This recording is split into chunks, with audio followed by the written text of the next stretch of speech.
오늘 우리에게 주신 하나님의 말씀은 사도행전 2장 42절 말씀입니다. 신약성경 190면 있습니다.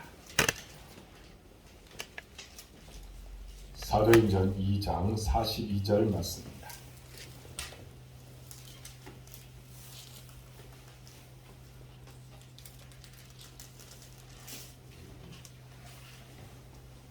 다 같이 한 목소리로 읽도록 하겠습니다. 그들이 사도의 가르침을 받아 서로 교제하고 떡을 떼며 오로지 기도를 하기를 힘쓰니라. 아멘. 다시 한번 읽겠습니다. 그들이 사도의 가르침을 받아 서로 교제하고 떡을 떼며 오로지 기도하기를 힘쓰니라. 아멘. 오늘 예배에 참여한 자들에게 하나님의 은혜와 축복이 함께 하실 줄 믿습니다. 아멘. 잘 나오셨습니다. 아멘. 하나님께서 여러분들에게 말씀으로 변화가 일어나는 그런 역사가 있게 될 줄로 믿습니다. 아멘. 말씀에 집중하시고 우리 장로님께서 아까 말했듯이 기도했듯이 딴 생각하지 마시고 딴 거 보지 마시고 오로지 말씀에 집중해서 은혜 충만히 받으시기 바랍니다. 아멘. 그래서 여러분들이 변화되어 하나님께 영광 돌릴 수 있기를 바랍니다. 아멘. 오늘 말씀을 나누고자 하는 제목은 하나님께서 기뻐하시는 교회라는 내용으로 말씀을 나눌 때에 큰 은혜 받으시기 바랍니다. 아멘. 은혜 받으시기 바랍니다. 아멘. 코로나 사태가 발발한 지 벌써 2년이 되었습니다. 사실 코로나 바이러스가 중국에서 발생했다는 소식을 처음 들었을 때 이렇게 팬데믹으로 발전하여 전 세계적으로 확산될 것이라고는 누구도 상상 못했을 것입니다. 게다가 이렇게 오래 지속되면서 세상을 이토록 뒤바꿔 놓을 줄은 꿈에도 생각하지 못했을 것입니다. 그러면 이 시점에서 우리는 어떻게 해야 될까요?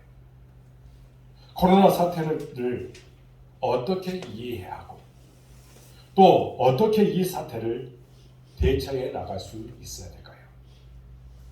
이 질문에 독특한 시각으로 답을 하고 있는 책이 있습니다. 슬라보의 지적이 쓴 패닉이라는 책이 좀 그 책 자체도 좀 무섭죠. 슬라보의 지적이라는 사람이 패닉이라는 이 책을 썼습니다. 코로나19는 세계를 어떻게 뒤흔들었는가. 그렇게 하면서 이 사람이 이제 이 책을 통해서 우리에게 독특한 답을 주고 있습니다.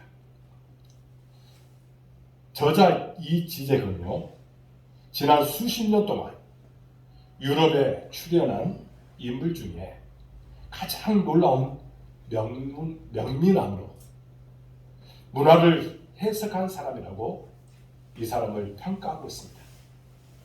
저자는 이렇게 말하고 있습니다.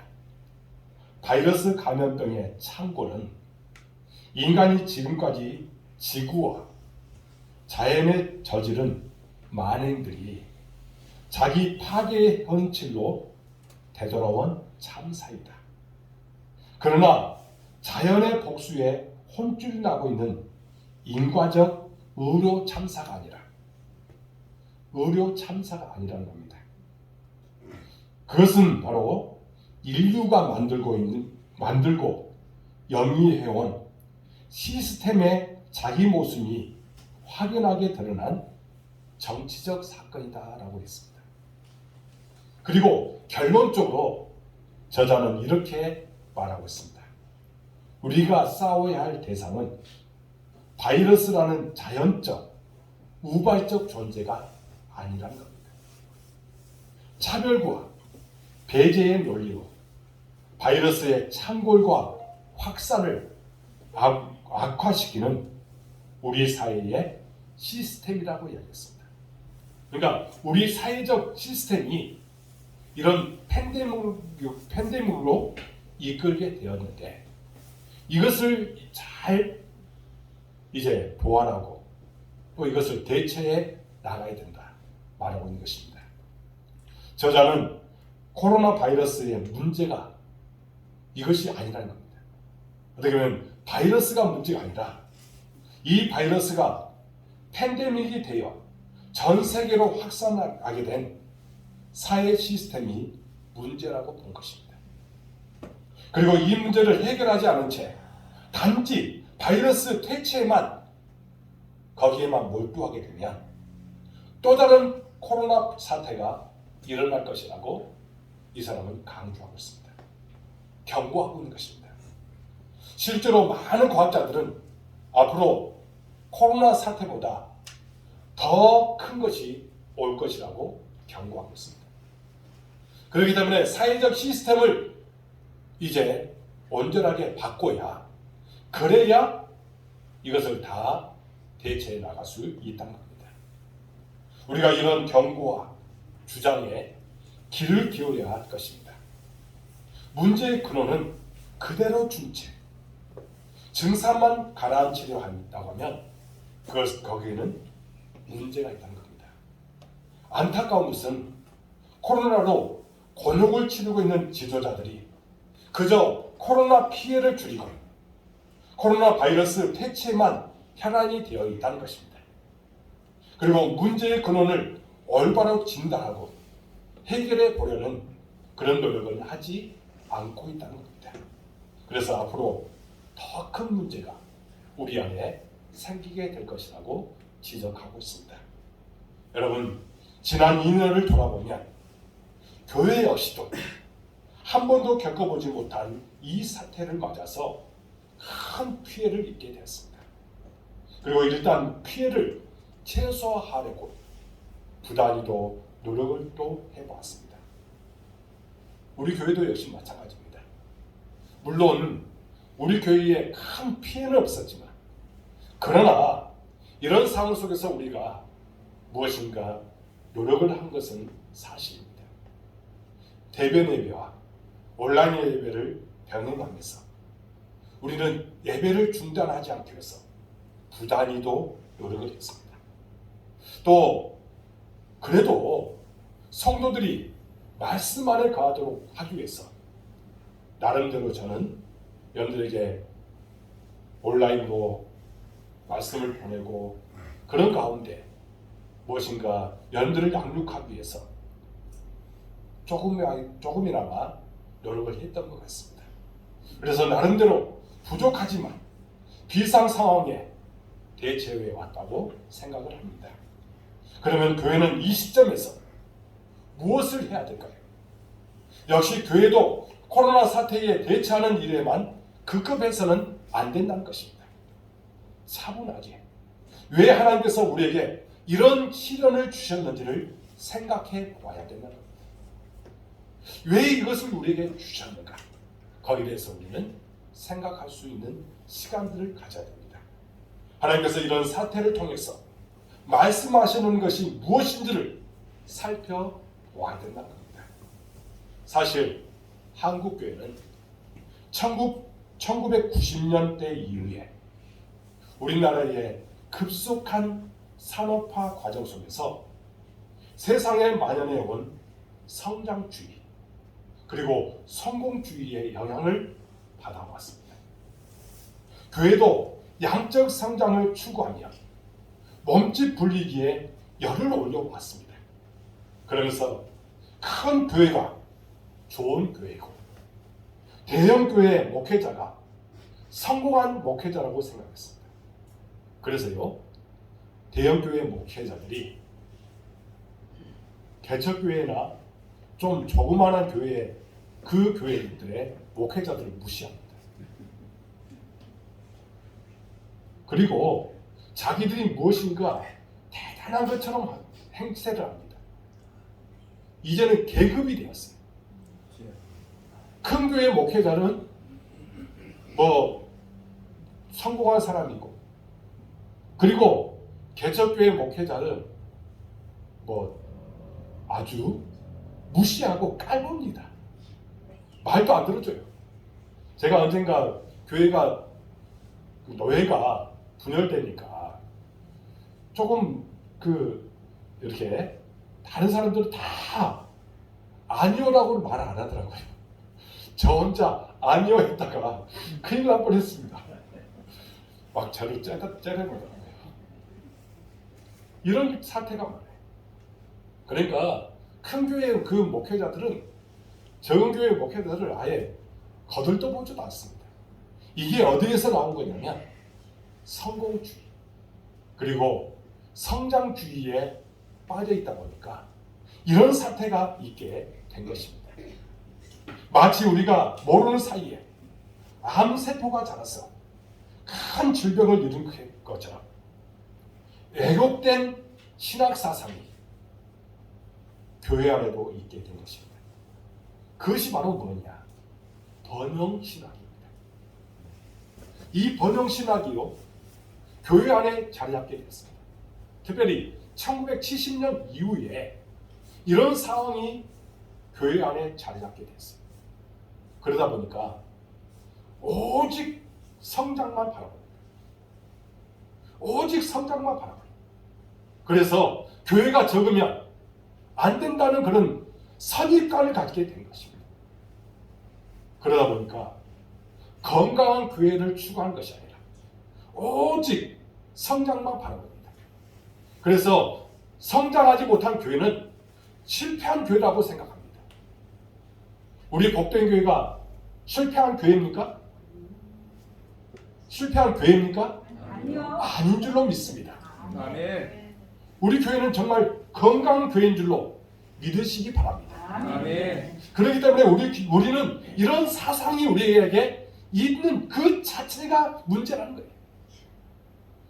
여러분, 우리 교회는 이제 그래도 무엇인가 이 코로나 팬데믹 시대에 나름대로 열심을 다해서 무엇인가 해결점을 찾고 그런 가운데 건강한 교회로 성장해 나가는 그런 모습이 우리 가운데 있어야 된다고 우리에게 말씀하고 있다는 겁니다.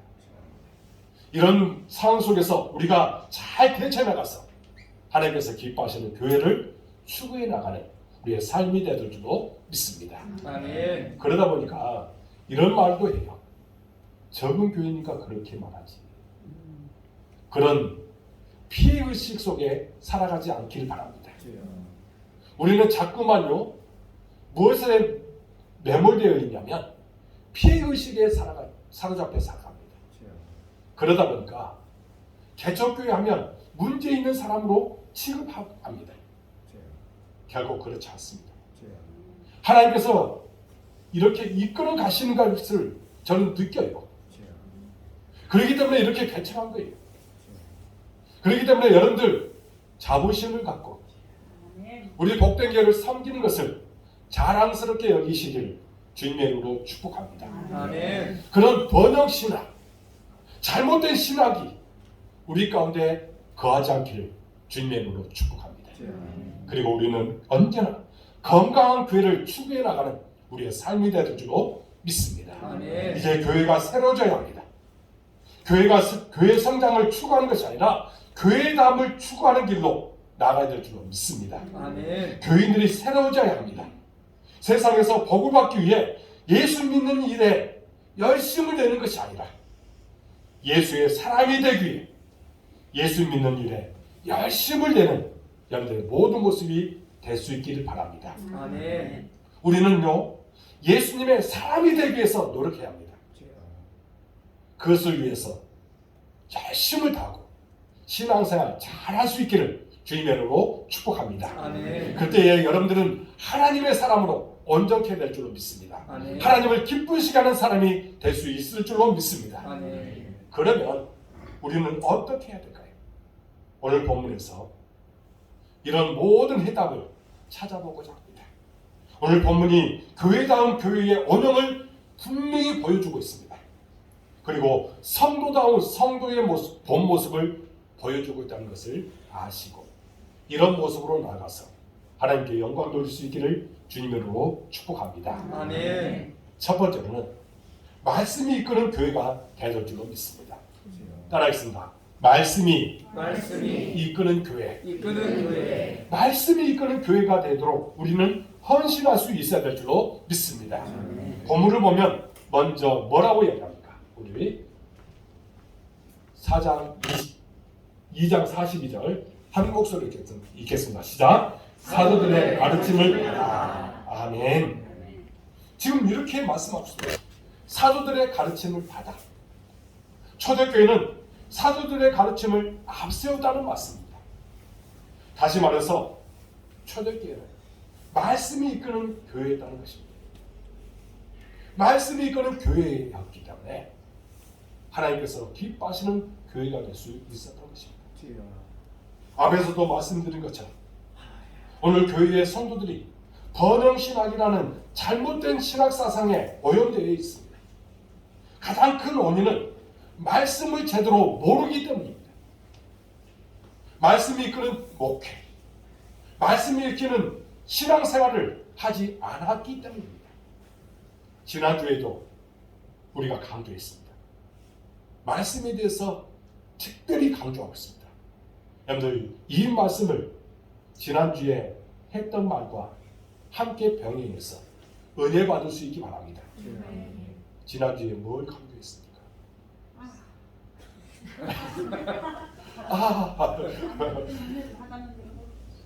우리 권사님이 말씀을 읽고 있대요. 그러니까 그게 실천입니다.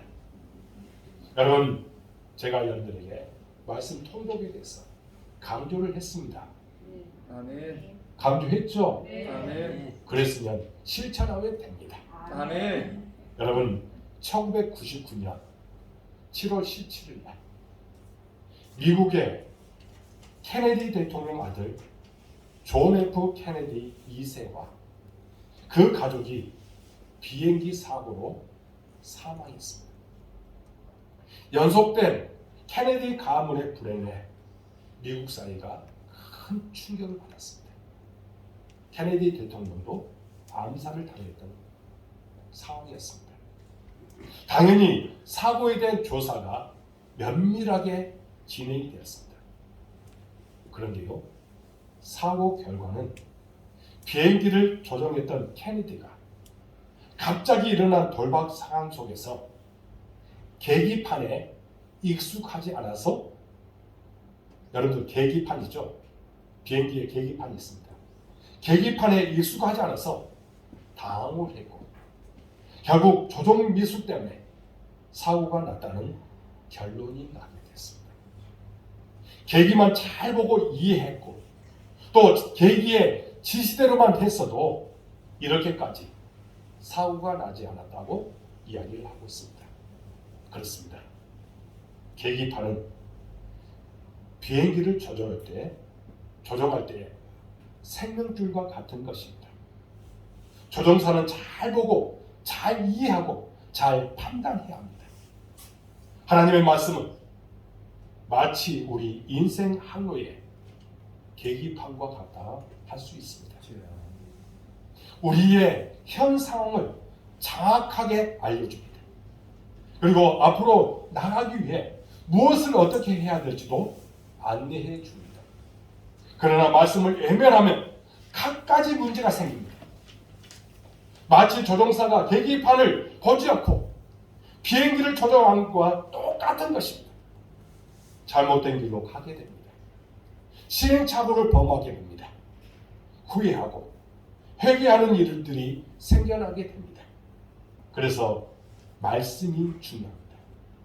말씀을 잘 보아야 합니다. 그리고 그 뜻을 잘 이해해야 합니다. 나아가 말씀대로 순종해야 합니다. 한마디로 말씀이 이끄는 신앙생활을 해야 될 줄로 믿습니다. 아멘. 말씀이 이끄는 신앙생활을 하려면 우선 선포된 말씀을 경청해야 합니다. 따라하겠습니다.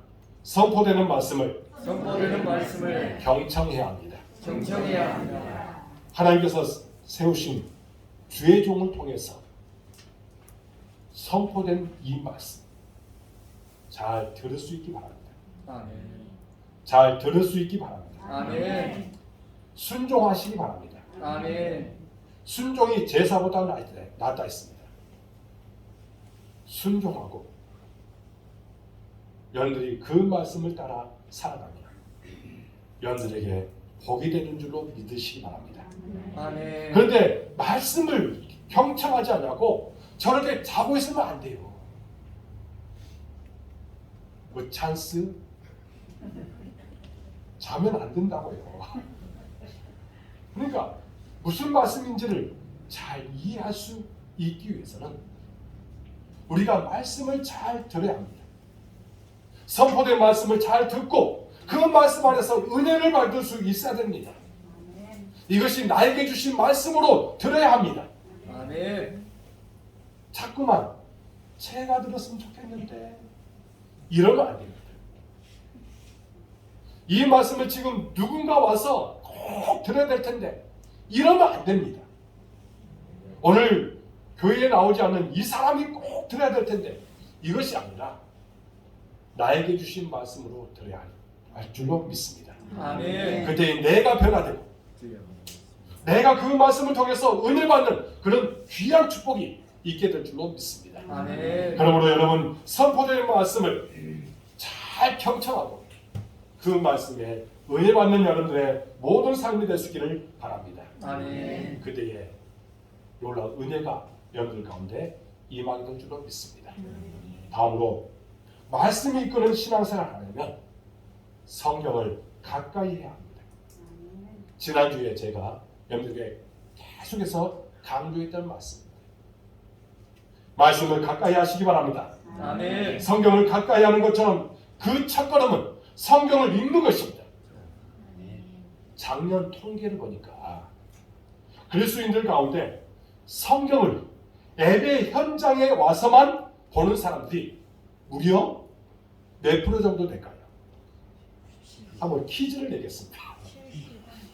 네? 누구? 몇 프로? 90%. 50%. 아까 거의 누가 70% 이야기했는데 거의 근접했습니다. 네, 64%입니다. 그러니까 거의 70% 정도 되죠. 그러니까 약 3분의 2나 되는 성도들이 평상시 삶의 현장에서 성경을 읽지 않아요. 그러니까 교회에 나와서 그때서야 성경을 봅니다. 성경 자체도 아예 교회에 없어요. 집에 없어요. 그런 사람들이 있습니다. 평소에 성경을 열심히 읽어야 할 줄로 믿습니다. 아멘. 여러분 그리고 성경을 가까이 하는 길은 공부하고 묵상하는 것입니다. 이것은 성경을 통해 하나님께서 내게 주시는 말씀을 듣는 것을 말하고 있습니다. 이 단계까지 가려면 많은 노력과 훈련이 필요합니다. 새해에는 더욱 성경을 열심히 읽으실 뿐만 아니라 공부도 하시고 묵상도 하시기 바랍니다. 지난주에 말씀드렸듯이 말씀을 이제 통독하시기 바랍니다. 여러분들 만약에 눈이 어두워서 못 보게 되면 그러면 경청할 수 있는 방법이 있습니다. 앱을 깔면 됩니다. 그리고 거기에서 들려오는 그 성경을 계속해서 들으면 믿음이 생길 줄로 믿습니다. 아멘. 우리 교회가 새해에는 더욱 말씀이 이끄는 교회가 되려고 힘쓰고 있습니다. 말씀 읽는 일, 그리고 말씀을 공부하는 일, 말씀을 묵상하는 일에 더욱 힘쓰고 있습니다. 제가 그쪽으로 이끌 것입니다. 사랑하는 여러분, 여러분들의 적극적인 참여를 부탁드립니다. 새벽마다 말씀을 경청하시기 바랍니다. 제가 지금 출애굽기를 강의하고 있습니다. 적어도 우리가 새벽 예배 때 참여하게 되면 1년에 몇 권 정도를 제가 이렇게 계산을 해보니까 적어도 새벽마다 말씀을 강의를 한 것을 다 잘 들으면 그러면 적어도 5권은 떼더라고요. 5권은 뗄 수 있습니다. 그러니까 새벽 예배 때 강의하는 그 설교를 잘 들을 수 있기 바랍니다. 아멘. 그리고 수요 기도회 때 이번에는 제가 사도행전을 전에 강의를 했었는데 다시 한번 강의를 하려고 합니다. 사도행전을 통해서 하나님께서 우리에게 들려주신 그 메시지를 발견하고자 합니다. 그러니까 제가 수요기도회 때 예배를 드리고 나서 여러분들에게 보내주면 잘 좀 보세요. 제가 몇 명이나 검색했나 봤더니 수요기도회 때는 2명, 3명, 어쩔 때는 1명밖에 안 돼요. 그러면 안 됩니다. 왜 보내주겠습니까? 그 말씀을 통해서 은혜 받으시라고. 여러분들 수요기도회 때 참여하시기 바랍니다. 아멘. 이렇게 해서 말씀을 늘 가까이 하는 우리가 되될 줄로 믿습니다. 아멘. 두 번째로는 교제가 있는 교회가 되어야 됩니다. 따라하겠습니다. 교제가 있는 교회가 교제가 있는 교회가 되어야 합니다. 되어야 합니다. 본문은 다음으로 함께 읽겠습니다. 시작. 서로 교제하고. 아멘. 여러분, 초대교회 성도들은 말씀을 들은 후에 서로 교제했다는 것입니다. 이 교제를 통해서 초대교회는 신앙 공동체로 든든하게 세워질 수 있었던 것입니다. 여기서 교제라는 이 말은요, 코이노니아를 번역한 것입니다. 이 코이노니아는 이제 인격적 존재 사이의 관계의 형태를 말합니다. 그러니까 서로 나누고 사귀면서 가까워지고 하나가 되어 가는 관계의 형태를 말하고 있습니다. 이 코이노니아가 초대교회의 가장 두드러진 특징으로 소개되고 있다는 겁니다. 초대교회는요, 이 코이노니아, 서로 교제하는 것이 아름답게 이루어졌다고 말씀하고 있습니다. 당시 초대교회의 교인들의 면면을 살펴보면 정말로 다양했습니다. 먼저 유대인들이 그 안에 모였습니다. 유대인들이 모였습니다. 그런데 이 유대인들을 우리가 살펴보면 갈릴리 출신과 유대 지역 출신이 함께 있습니다. 갈릴리 지역은요, 주로 낮고 천한 사람들이 모여들었고, 그리고 유대 지역은 어떤 사람이었냐? 그래도 유대인의 주류가 모여 살고 있었습니다. 그러니까 조금 부유한 사람입니다. 그래서 차별이 있었고 뭔가 하나 되기 위해는 쉽지 않은 상황이었습니다. 그런데 이런 차별 있는 사람들이 한 자리에 모였다는 거예요. 그들이 한 자리에 모였어요. 그리고 유대인들 중에 디아스포라 유대인들이 있었습니다. 여러분, 디아스포라 유대인들이 무슨 뜻이에요? 네, 흩어져 있는 사람들. 그러니까 유대 지역에 이스라엘에 있는 것이 아니라 흩어져 있는 사람들, 전 세계에 흩어져 있는 그 유대인들을 말하고 있습니다.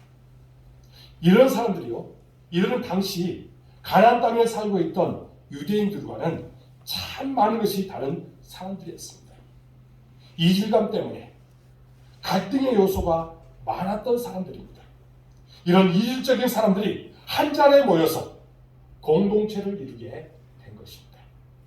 아마도 세상에 이런 사람들이 모여들면 어떻게 될까요? 아마 전쟁이 일어났을 거예요. 갈릴리 지역 사람들, 또 유대 지역에 있는 사람들, 그리고 디아스포라 유대인들, 이런 식으로 해가지고 아마 세상 사람들이 모였으면 날마다 싸웠을 거예요. 그런데 교회도 역시 마찬가지로 여러 가지 위험 요소가 많았습니다. 그러나 그들 안에 하나된 모습으로 나갔다는 겁니다. 서로 교제하고 떡을 떼면서 서로 사랑을 나누는 그런 모습이 나타나게 되었다는 겁니다. 이 얼마나 아름다운 모습입니까? 중요한 것은 이들 모두가 한 성령을 받았다는 것입니다. 따라하겠습니다. 한 성령을 받았습니다. 여러분, 너무나도 달라서 차별이 있고 이질감을 느낄 수 있어도 한 가지 공통점이 있었다는 겁니다. 그것이 바로 성령입니다. 그들이 성령 충만함을 받았습니다. 성령을 받고 나니까 그들이 서로 이질감도 있고 여러 가지 다른 사람들이 모였다 할지라도 그들은 하나가 되었습니다. 이 성령께서 주도적으로 역사하셔서 다름을 넘어서 하나를 이루게 된 것입니다. 그 열매가 바로 코이노니아였던 것입니다. 우선 이들에게는 영적 코이노니아가 나타났습니다. 세상 사람들도 교제합니다. 어떤 사람들은 술자리에서 함께 술을 마시면서 교제합니다. 어떤 사람들은 노래방에서 함께 노래를 부르며 교제를 합니다. 또 어떤 사람들은 운동을 하면서 교제를 합니다. 그러나 그리스도인들은 영적으로 교제를 합니다. 무엇보다도 그리스도인들은 서로 중보기도 하면서 하나를 이루게 됩니다. 함께 기도 제목을 나누고 서로 염려하고 자기 일처럼 간절히 눈물로 기도합니다. 그리고 서로 그 기도응답을 했다는 것을 들으면서 또 서로 간직하면서 함께 즐거움을 나눕니다. 함께 기뻐합니다. 차원이 다른 교제를 나누게 되는 것입니다. 이것이 바로 영적 코이노니아라고 이야기하고 있습니다. 다음으로는 사랑의 코이노니아가 나타났습니다. 여러분, 영적 코이노니아 그리고 사랑의 코이노니아가 그들 안에 이루어지게 된 것입니다. 초대교회 성도들은 교회 안에서 가부나 또 고아들을 홀로 두지 않았습니다. 굶게 버려두지 않았다는 겁니다. 보살피고 챙겨주며 외롭지 않고 힘들지 않도록 사랑을 베풀었습니다. 공동체 내의 성도들 모두가 서로를 가족보다 가까운 그런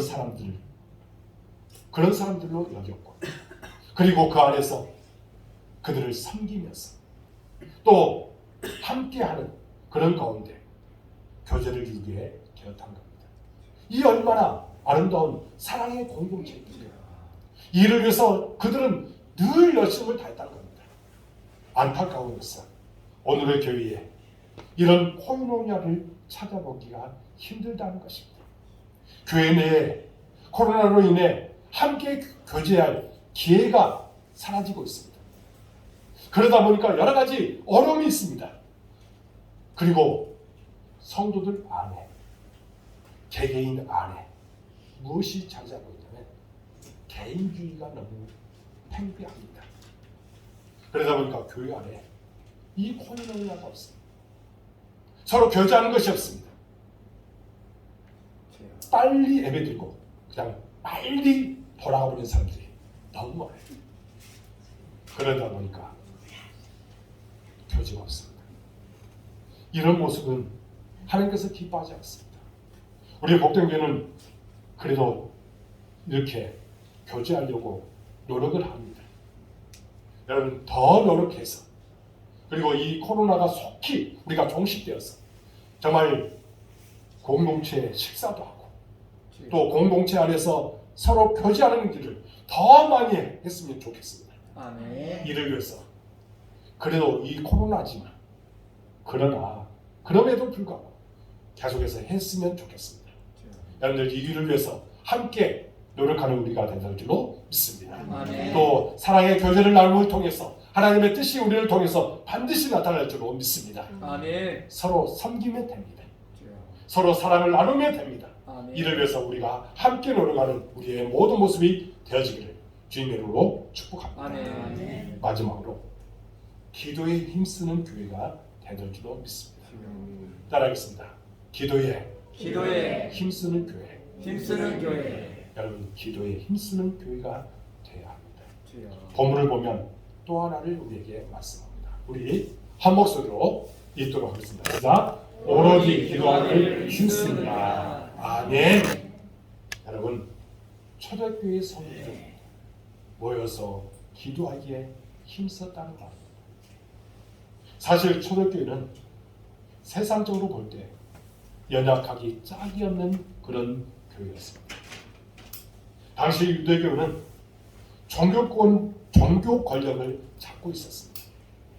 그리고 로마 총독부는 정치 권력을 잡고 있었습니다.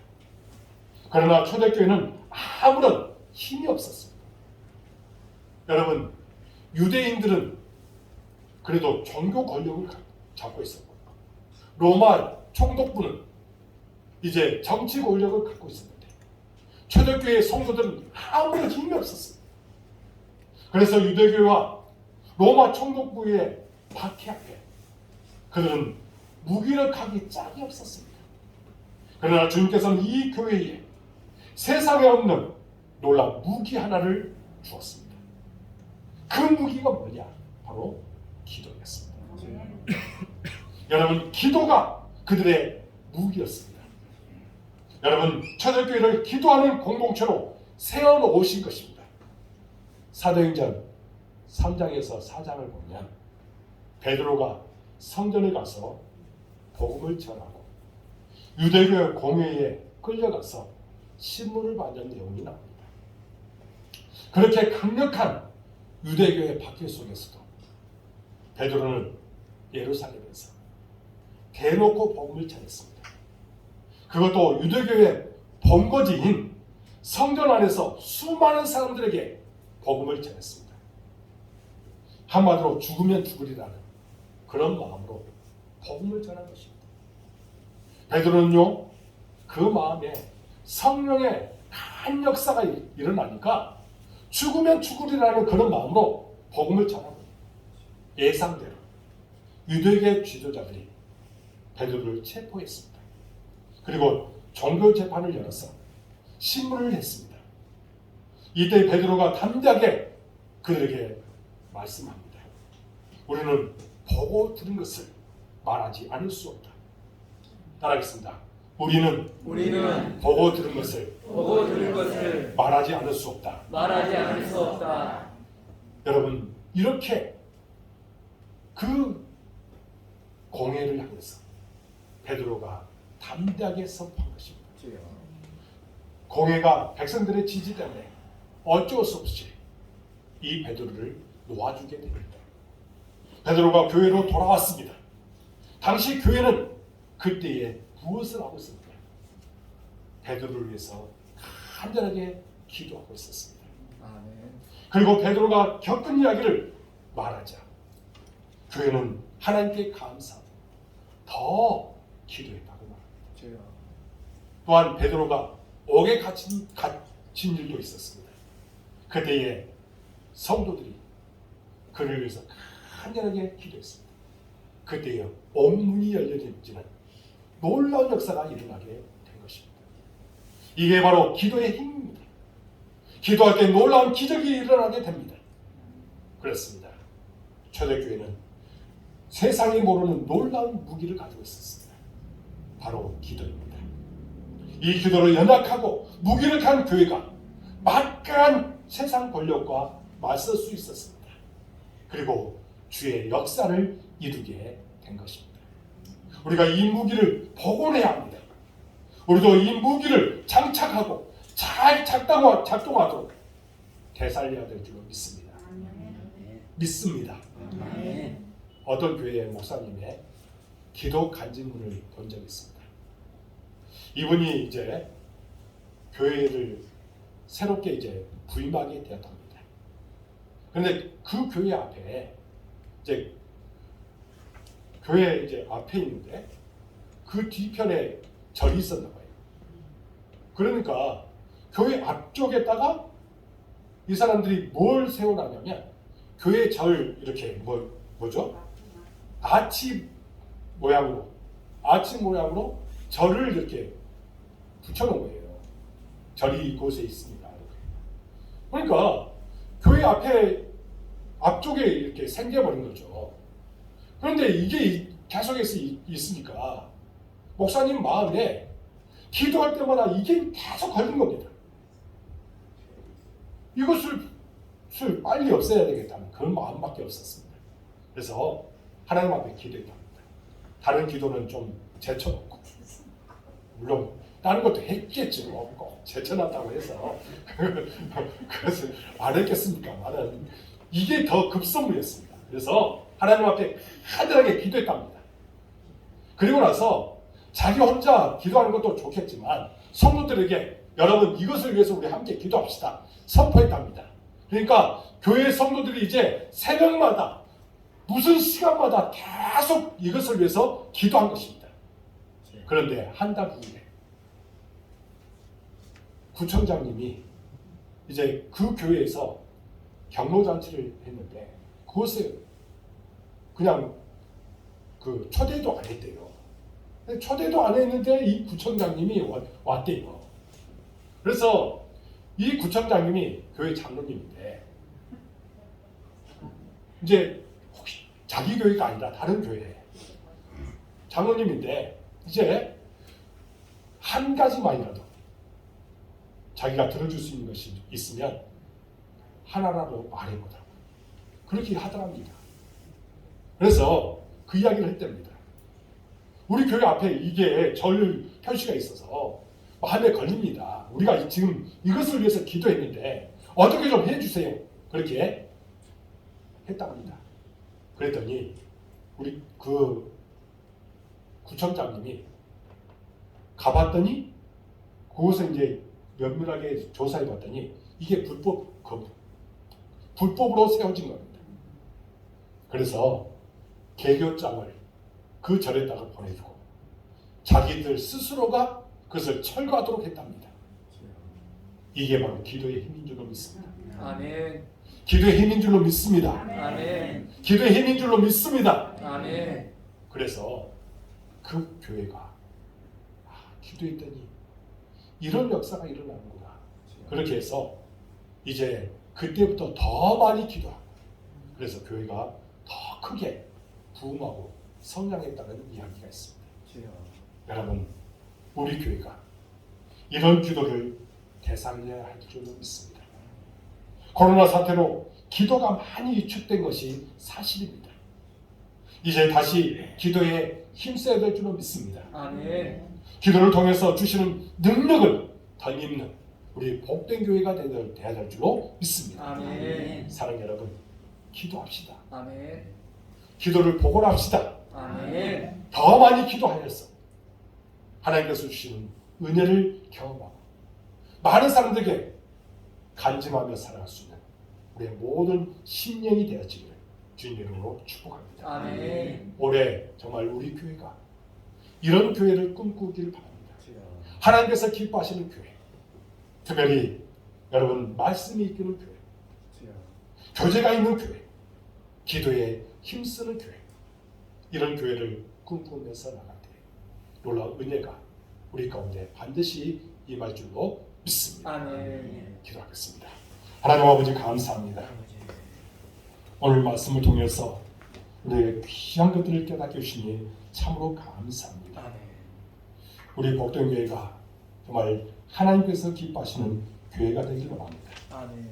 말씀이 이끄는 교회, 교제가 있는 교회, 기도에 힘쓰는 교회가 되어서 새로지길 원하오니 함께 하시고 은혜를 불어 주옵소서. 코로나를 변명하지 않게 해 주옵소서. 이 코로나로 인해서 많은 사람들이 그저 그런 신앙생활을 하고 있습니다. 이런 어리석음들을 다 채가고 이제는 이럴 때일수록 더욱더 하나님께서 기뻐하시는 모습으로 나가도록 인도하여 주옵소서. 모든 것을 주님께 의탁하고 예수 그리스도의 이름으로 간절히 기도하옵나이다. 아멘. 말씀을 생각하시면서 찬송가 208장 찬양하면서 헌금하도록 하겠습니다.